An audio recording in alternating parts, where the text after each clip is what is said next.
Okay, stop me if you've heard this before, but timing is everything, right? Especially in broadcasting.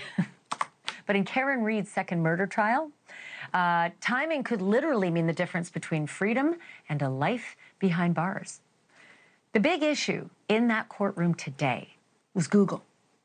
More specifically, what time a critical Google search happened the night Karen's boyfriend, the police officer, was killed. Did it happen at 2:27 a.m.? Or did it happen at 6:23 a.m.? And those 4 hours are suddenly taking days to dissect. Karen says that she did not kill her boyfriend with her SUV. She says somebody who had a beef with him inside that house party killed him and then left his body out on the front lawn to freeze, long after Karen had dropped him off. One of those friends inside that party was a woman named Jen McCabe. That's her on the stand right there. She, or whomever was on her telephone, Googled the words, "how long to die in the cold." It was a spelling error, but it was basically how long to die in the cold. And that would certainly help to clear Karen Read, right, if that happened, who was nowhere near the scene at 2:27 a.m. when one expert says that happened. But an expert today told us something that a lot of us don't know. That if you open a browser on your phone at, say, 2:27 a.m., and then you knock off for the night, you fall asleep, and then you start Googling the next morning as soon as you wake up, in that same browser that you had left open for the night before. So you start getting your fingers going at 6:23 a.m. The search that you do at 6:23 a.m. may be logged as having happened the night before, when you opened the browser at 2:27 a.m.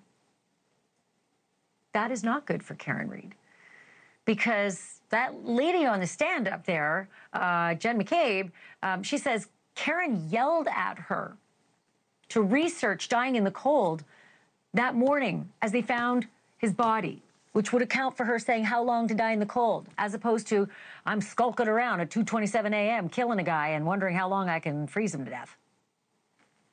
You do not have to host a true crime show to know what's coming here, okay? Battle of the experts. Should be a game show. Battle of the experts. Prosecution experts versus the defense experts. All highly qualified, highly paid. And it's up to this poor jury, hairdressers and mechanics and checkout people. It's up to them to figure out which of these very smart tech nerds to believe. I'm hoping to cut through all of that with my next guest, who I eloquently called a tech nerd. Jake Green is a digital forensics go-to expert. Good to have you back on, and thanks for smiling. So what is a girl to think? I love that expression. If I'm sitting on that jury and I hear two very smart people like you, Jake, telling me two completely different things about technology, which I assume is black and white, what am I supposed to think? Really, the thing that we have to look at is who's able to forensically validate their evidence. Who's received this evidence? Who can show exactly how are these dates and timestamps pulled out?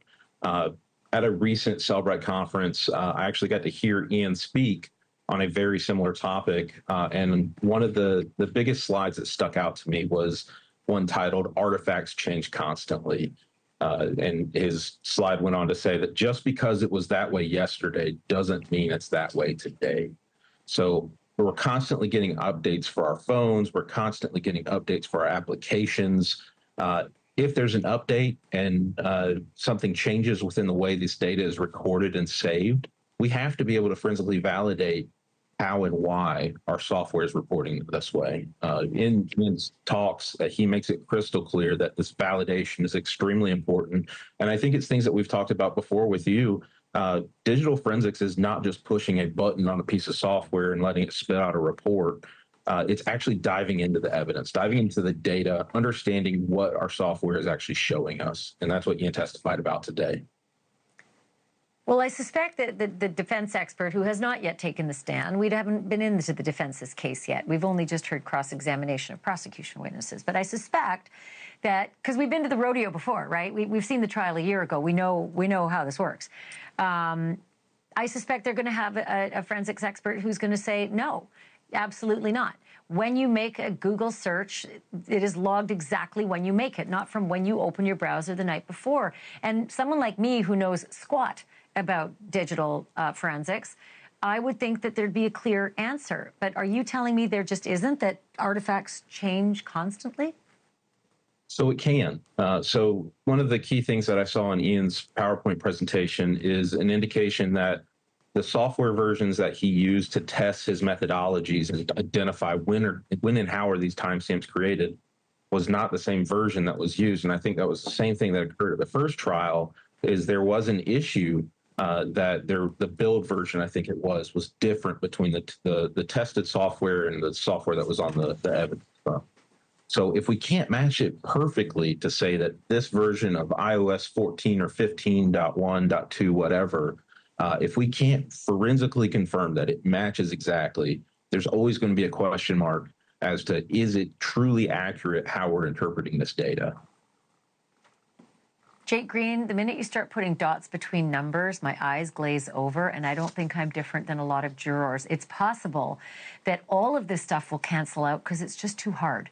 It's too hard to actually make sense of it. Therefore, I'm moving on to the next piece of evidence, and I'll base my decisions on that. But I always love having you on because you're smart and you make it sound as understandable as you can for someone like me. Thank you, Jake. Thanks, Ashleigh.